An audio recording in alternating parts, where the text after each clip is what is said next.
بسم الله الرحمن الرحيم. الحمد لله رب العالمين، والصلاة والسلام على سيد المرسلين وعلى آله وأصحابه وأزواجه وذرياته وأهل بيته وعترته أجمعين. أما بعد، أعوذ بالله من الشيطان الرجيم. بسم الله الرحمن الرحيم. سيقول لك المخلفون من الأعراب شغلتنا أموالنا وأهلنا فاستغفر لنا، يقولون بأفواههم ما ليس في قلوبهم، قل فمن يملك لكم من الله شيئا إن أراد بكم ضرا أو أراد بكم نفعا بل كان الله بما تعملون خبيرا. صدق الله مولانا العظيم. معزز مکرم حضرات، علماء کرام، میرے دینی بھائیوں اور دوستوں، بزرگوں، ذی الحجہ کا مہینہ قریب ہے۔ اللہ تبارک و تعالیٰ نے زمانے میں اوقات کے اندر کچھ برکتیں رکھ رکھی ہیں۔ زمانوں میں بھی بعض زمانے دوسرے بعض زمانوں کے اعتبار سے بڑے مبارک مقدس سمجھے گئے ہیں۔ میں نے حضرت شاہ ابرار الحق صاحب ہردوئی نور اللہ مرقدہ سے رمضان میں ایک مرتبہ سنا، حضرت فرما رہے تھے کہ ارے بھائی، رمضان کا مہینہ اللہ تعالیٰ نے ایسا مہینہ دیا ہے جس میں بہت مختصر کام کر کے بہت بڑی نزدیکی اللہ تعالیٰ کی پائی جا سکتی ہے۔ کام مختصر لیکن اللہ تعالیٰ بہت بڑی نزدیکی عطا فرماتا ہے۔ پھر فرماتے تھے کہ اس سے بھی زیادہ کم وقت ذی الحجہ کے شروع کے 10 دن ہیں۔ رمضان کے تو 30 روز ہیں جس میں آپ محنت کریں، اللہ تعالیٰ کی نزدیکی حاصل کریں۔ فرماتے تھے کہ ذی الحجہ کے 10 روز میں اگر کوئی آدمی اللہ تبارک و تعالیٰ کی عبادت کرے تو اللہ تعالیٰ اس کو بہت مختصر وقت میں بڑی قربت و نزدیکی عطا فرما دیتے ہیں۔ یہ ذی القعدہ کا مہینہ چل رہا ہے، یہ ختم ہوتے ہی شروع کے 10 دن بڑے مبارک، نہایت ہی مقدس، اللہ تعالیٰ کی نزدیکی ڈھونڈنے والوں کے لیے بہت سنہری موقع۔ ہمیں چاہیے کہ ہم اس کی قدر کریں۔ احادیث مبارکہ میں ان 10 دنوں کی مستقل فضیلتیں آئی ہیں، اور دنوں میں آپ سبحان اللہ الحمدللہ پڑھیں، اس کا اپنا ایک ثواب ہے، لیکن ان دنوں میں سبحان اللہ الحمدللہ پڑھنے کا ثواب اور ایام کے مقابلے میں کہیں زیادہ ہے۔ یہ آپ صلی اللہ علیہ وسلم کی حدیثوں میں ہم کو چیز ملتی ہے۔ ذی الحجہ کے یہ 9 روز ختم ہوں گے، اس کے فوراً بعد عید شروع ہو جائے گی، جس کو قربانی کی عید ہم لوگ کہتے ہیں۔ سچی بات یہ ہے کہ ہم لوگوں نے قربانی کی عید کو سمجھا ہی نہیں۔ اس کی وہ اہمیت جو اللہ تبارک و تعالیٰ کے یہاں ہے، وہ اگر ہماری سمجھ میں آ جائے تو ہم ان 3 روز مر مٹیں اللہ تبارک و تعالیٰ کے خاطر، اس عبادت میں جس عبادت کے ذریعے سے اللہ تبارک و تعالیٰ بہت سے گئے گزروں کو رفعت کی چوٹی پر پہنچا دیتا ہے۔ میں آپ کو سچ کہتا ہوں، سال بھر بہت سے لوگ مختلف پاپڑ بیل کے، مجاہدے کر کے، ریاضتیں کر کے وہاں نہیں پہنچتے جہاں ان 3 روز کے اندر قربانی کے نتیجے میں اللہ تبارک و تعالیٰ تک پہنچ جاتے ہیں۔ ہم لوگوں نے قربانی کی اہمیت کو سمجھا ہی نہیں ہے۔ مجھے اس وقت ہمارے آس پاس کے ان گاؤں سے ایک بڑی شکایت ہے، وہ یہ ہے کہ ہمارے گاؤں اب قربانی سے خالی ہوتے جا رہے ہیں۔ بہت کم لوگ قربانی کرتے ہیں۔ اکثر و بیشتر حضرات اپنے گاؤں کے اندر قربانی نہیں کرتے۔ کیا ہم نے کبھی غور کیا؟ کیا مالدار لوگ کم ہو گئے، پیسے والے کم ہو گئے، جس کی وجہ سے یہ قربانی کی شرح گھٹ گئی؟ ہرگز نہیں۔ پچھلے دنوں اللہ تعالیٰ نے جس طرح ہر گاؤں کے اندر متمول مالدار لوگ رکھے تھے، آج بھی ہیں۔ کیا جانور کم ہو گئے ہیں جس کی وجہ سے گاؤں کے اندر اب قربانیاں اتنی نہیں ہو رہی ہے جتنی پہلے ہوتی تھی؟ ہرگز نہیں۔ اللہ کا نظام ہے یہ تو دنیا والوں کا فاسد گمان ہے کہ جانور اگر ذبح کیے جائیں گے تو کم ہو جائیں گے۔ اللہ کے نظام کائنات میں بے وجہ کا دخل ہے۔ مسلمان تو اس کا ایک گھڑی کے لیے بھی قائل نہیں ہو سکتا۔ جانور کم نہیں ہو گئے، میں آپ کو بتاؤں ہو رہا کیا ہے، یعنی کیوں قربانیاں گھٹی ہیں۔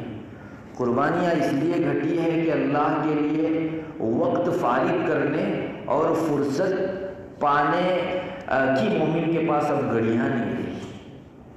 مجھے معاف کریں، یہ ہمارے معاشرے کی عکاسی ہے۔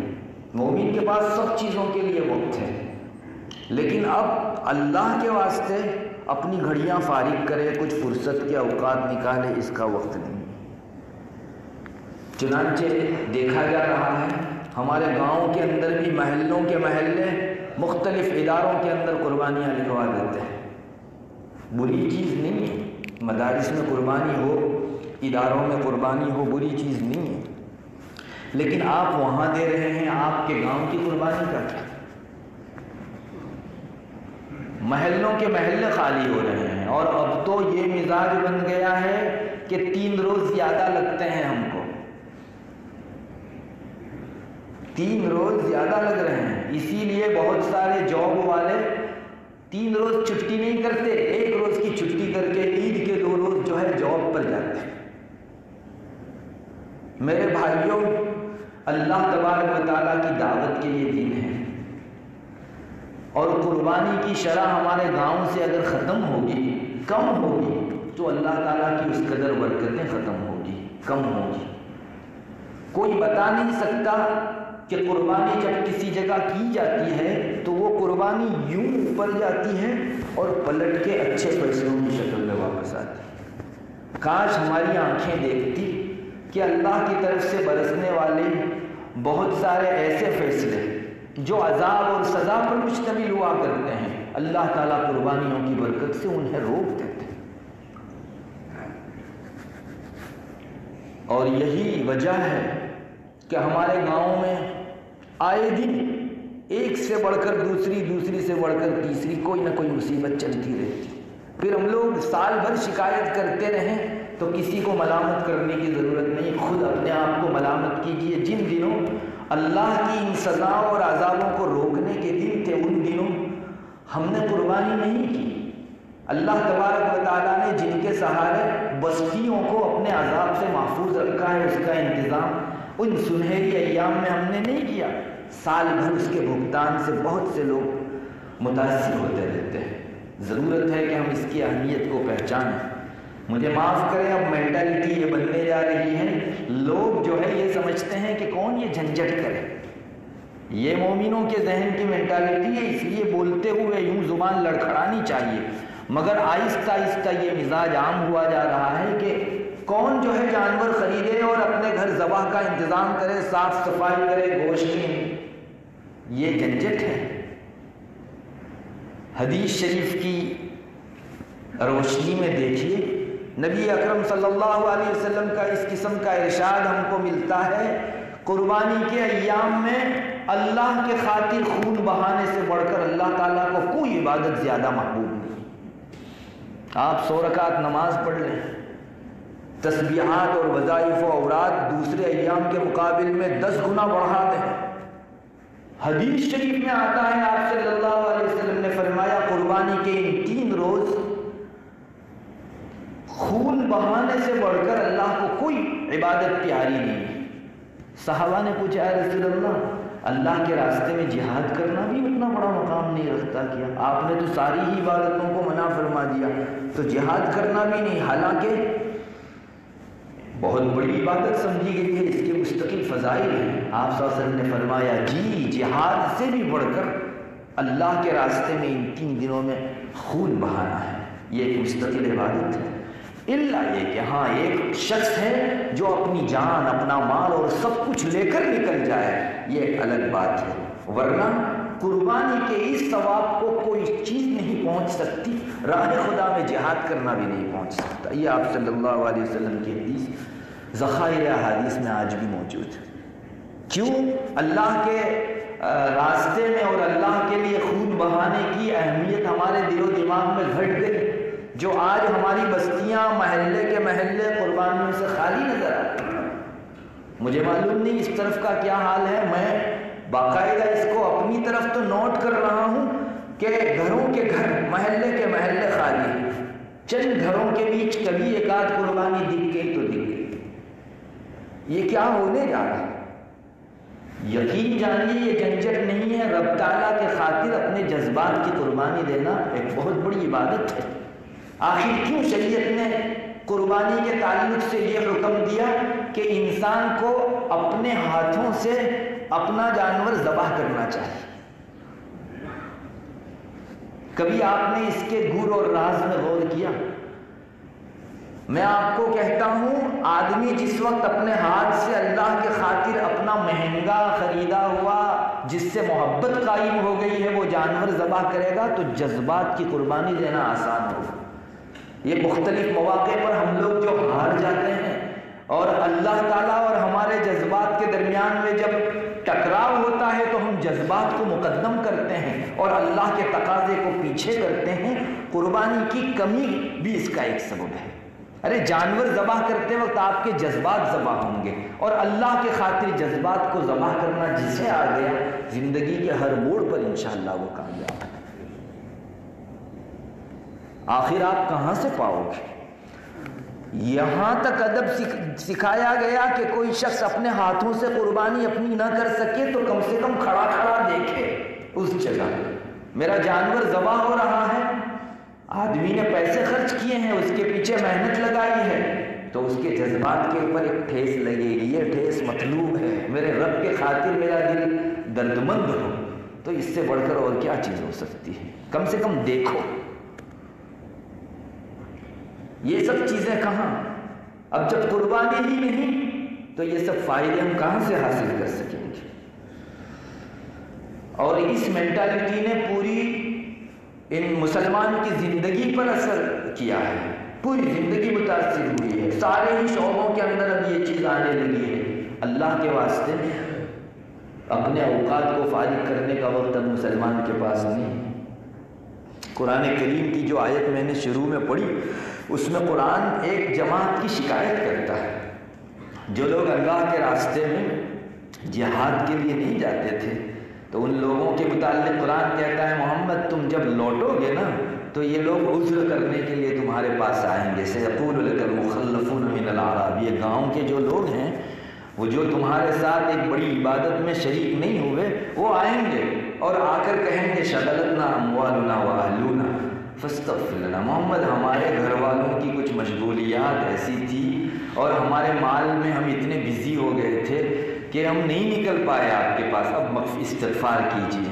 اللہ نے فرمایا یقولون بافواہہم ما لیس فی قلوبہم، یہ زبانی جمع خرچ ہے، ان کے دلوں کے اندر سچ مچ کچھ پچھتاوا نہیں ہے جس کے خاطر وہ آپ کے حضور آ کر کہہ رہے ہیں کہ ہمارے لیے استغفار کیجیے. ٹھیک ہے، قرآن آگے کہتا ہے اللہ تبارک و تعالیٰ انہیں دیکھ لیں گے اور عذاب دیں گے ان لوگوں کو.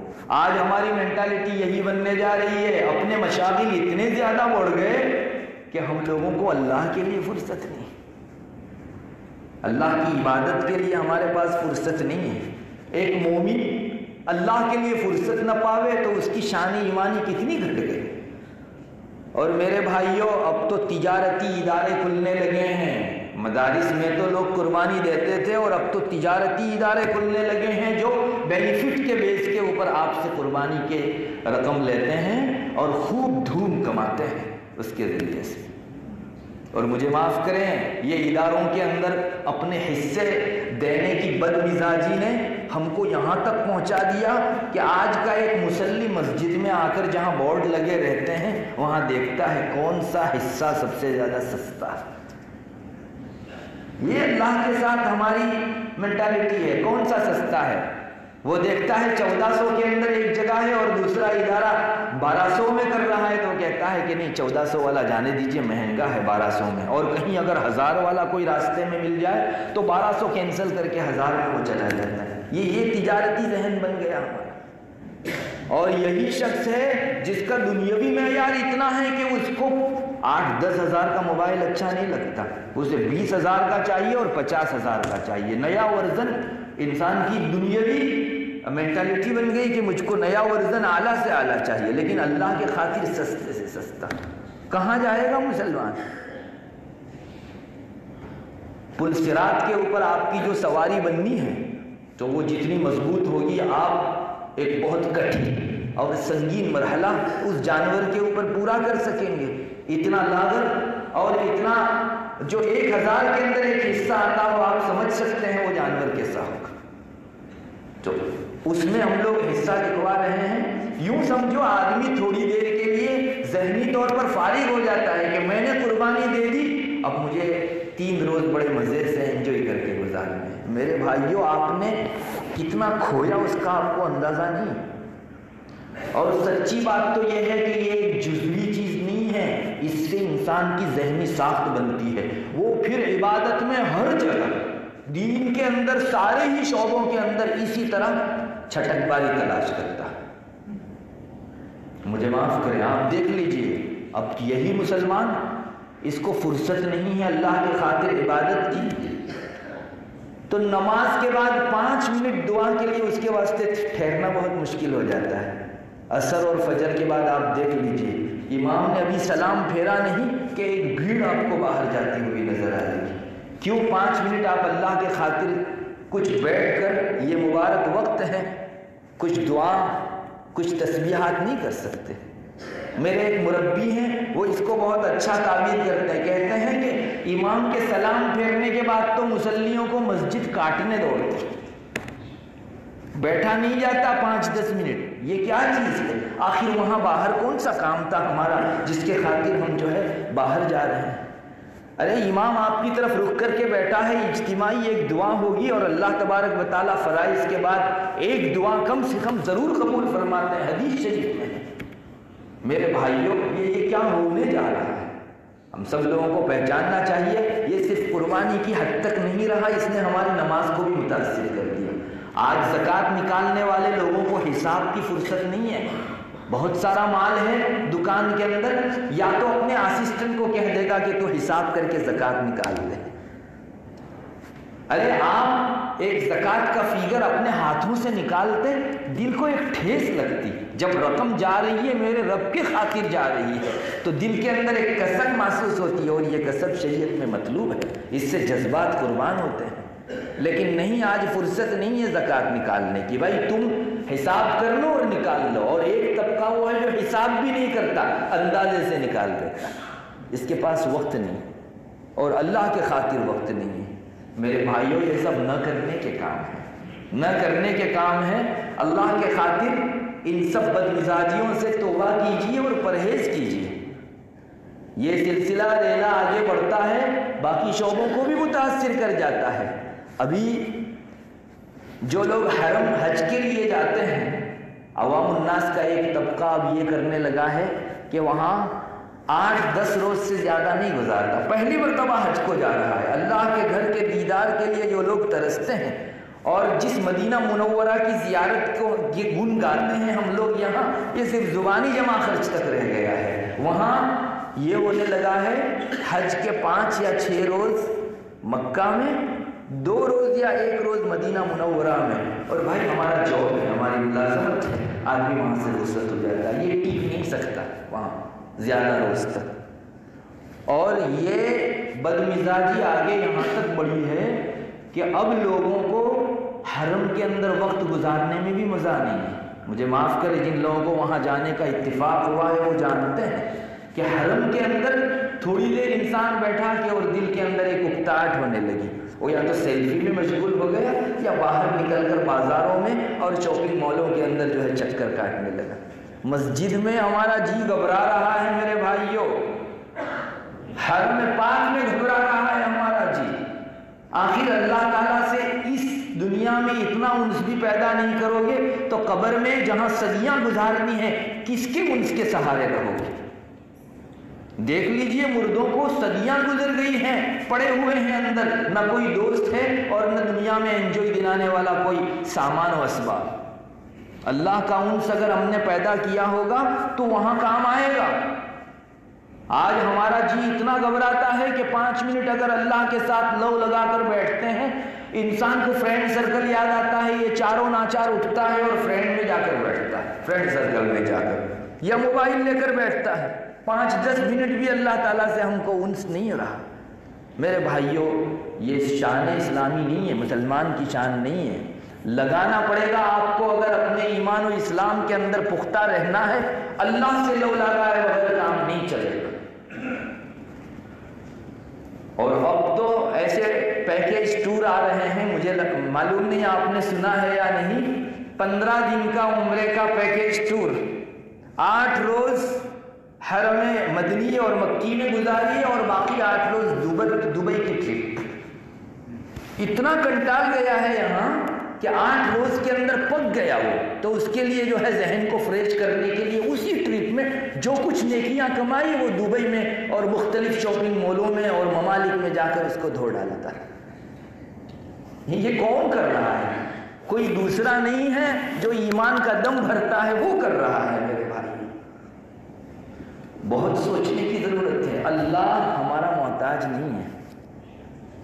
آپ کے پیسے اگر قربانی کے اندر نہیں لگیں گے تو اللہ تبارک و تعالیٰ کی شان میں کوئی گھٹاوا نہیں آ جانے والا ہے۔ پوری دنیا اگر علیہ باللہ کفر پر تر جائے، اس کی شان خدائی میں اتنا گھٹاوا نہیں آئے گا، اور پوری دنیا عبادت پر آ جائے اور مومن ہو جائے، اس کی شان بڑھے گی نہیں۔ وہ عالی شان ہے، تھا اور رہے گا۔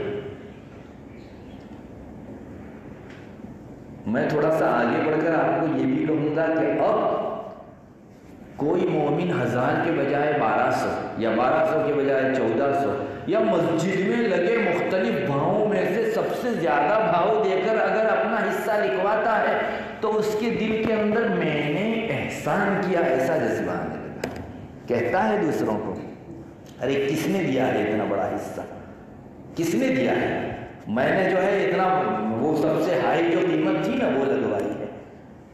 مطلب اللہ پر اور دین پر احسان کا یہ جذبہ، دیکھو یہ جذبہ مومن کے دل کے اندر بالکل صاف سری نہیں آئے گا، یہ بہت دبی آواز سے اور دبے پاؤں آئے گا، اور ایک دن جب بڑا ہوگا تب محسوس ہوگا کہ ہمارے دلوں کے اندر وہ مینٹالٹی بن رہی ہے جو یہودیوں کی تھی۔ اللہ تبارک و تعالیٰ نے کسی موقع سے قرآن کریم میں یہ فرمایا کہ ہے کوئی اللہ تبارک و تعالیٰ کو قرض دینے والا؟ اللہ، تم آج دنیا میں اللہ کو قرض دو گے تو اللہ تبارک و تعالیٰ تم کو بڑھا چڑھا کر آخرت کے اندر نیکیوں کی شکل میں دے گا۔ یہودیوں کا اتنا ذہن سمجھ نہیں پایا اس چیز کو، وہ کہنے لگے کہ اللہ تو فقیر ہے، اسے قرض کی ضرورت ہے اور ہم سے مانگتا ہے قرض، ہم غنی ہیں۔ یہودیوں کا یہ قول اتنا برا تھا کہ قرآن نے اپنے سینے میں شکایت کے لہجے میں محفوظ کر لیا۔ لقد سمع الله قول الذين قالوا ان الله فقير ونحن اغنياء سنكتب ما قالوا وقتلهم الانبياء بغير حق ونقول ذوقوا عذاب الحريق۔ یہ یہودی تھے جن کے ذہن اتنے چھوٹے ہو گئے کہ اللہ تعالیٰ نے تمہارے فائدے کے خاطر قرض کا عنوان اختیار کیا کہ تم دو، اللہ بہت دے گا، تو ان کو یہ ہونے لگا کہ ہم اللہ کو قرض دینے والے ہیں۔ میرے بھائیوں، یہ اس امت کو سنایا اس لیے گیا ہے کہ یہ امت اس منزل تک جانے سے بچے۔ ہمارے مفسرین لکھتے ہیں کہ بنو اسرائیل کی جو مینٹالٹی ہے، ان کی سوچ ہے اور ان کی جو ذہنیت ہے، وہ قرآن میں بار بار اس لیے ذکر کی گئی کہ اس امت کے لوگ اس منزل پر جانے سے بچیں۔ یہ ریلا آگے بڑھے گا تو ایک دن احسان کے بعد پھر یہی آئے گا کہ ہم نے اللہ کو قرض دیا ہے، ضرورت ادھر ہے، ہم کو ضرورت نہیں ہے۔ اور یہ فیلنگ جو ہے وہ یہودیت کی، یہ وائرس یہودیت کا۔ اللہ تعالیٰ ہم کو بچائے۔ میرے بھائیوں، میں تو خلاصے کے طور پر اتنا کہوں گا، ہمارے گاؤں سے یہ جو قربانیوں کی شرح گھٹ رہی ہے اس میں اضافہ کیجیے۔ ہر گھر کے اندر قربانی ہونی چاہیے اور اپنی سعادت سمجھ کے قربانی کرو۔ انشاءاللہ گاؤں پر آنے والی سال بھر کی مصیبتوں سے حفاظت کا سامان ہو جائے گا۔ ہمارے جذبات قربان کرنے میں ہم جو بسو پیش کر رہے ہیں اور اللہ کے تقاضے کو 2 نمبر پر رکھ کر دنیا کو پہلے نمبر پر رکھ رہے ہیں، جس کو حدیث شریف میں دنیا موسرا کے عنوان سے کہا گیا ہے۔ یہ بری چیز ہے۔ انشاءاللہ اس میں بھی گھٹاوا آئے گا اور اللہ کو پہلے نمبر پر رکھنے اور دنیاوی تقاضوں کو پیچھے کرنے کا ایک جذبہ ہمارے اندر پیدا ہوگا۔ قربانی اپنے اندر بہت کچھ اثر رکھتی ہے۔ میرے بھائیوں مجھے معاف کریں، ہمارے ان گھروں سے قربانیاں گئی، اس کی وجہ سے ہمارے بچوں کے ذہن اب ناآشنا ہو گئے، قربانی اب ان کو ایک اجنبی لگنے لگی۔ یہاں ہمارے یہاں سورت کے جامعہ ڈابیل ہی میں عالم ہیں، فاضل ہیں یہیں، انہوں نے مجھ کو سنایا کہ ہمارے یہاں بعض اسکولوں کے اندر باقاعدہ ٹیچروں کی طرف سے جو غیر مسلم ٹیچر ہیں، بچوں کی یہ ذہنیت بنائی جا رہی ہے کہ قربانی ایک ہتھیار ہے۔ مسلمان بچے اپنے گھروں کے اندر یہ کہتے نظر آتے ہیں خال خال کہ اس عبادت میں ہم کو انٹرسٹ نہیں ہے، کسی کی جان لے کر اللہ تبارک و تعالیٰ کی قربت حاصل کرنا ہم کو سمجھ میں نہیں آتا۔ یہ مسلمان بچے بول رہے ہیں اس وقت، مجھے وہ عالم نے بتایا کہ باقاعدہ سکھلایا جا رہا ہے۔ اور ایک دوسری بات بھی ہے، ہم جس ملک میں رہ رہے ہیں اس ملک میں چاروں طرف سے ایسی آوازیں بہت آ رہی ہے جس سے اللہ ناراض ہوتا ہے۔ جیو دیا ایک مستقل مہم ہے جس نے قربانی کی روح کو ختم کرنے کا ٹھیکہ لیا۔ اور ایک بات طے ہے، انسان ایک چیز کو بار بار سنتا ہے تو وہ اس کے دل میں اثر کرتی ہے۔ جیو دیا کی یہ آواز اخباروں میں، موبائل میں اور مختلف جگہوں کے اوپر جب مسلمان کی نگاہوں اور کانوں سے دل میں پہنچتی ہے، اس کا ایمان ڈیفینس ضرور کرتا ہے لیکن کچھ مانوس بھی ہو رہا ہے آہستہ آہستہ۔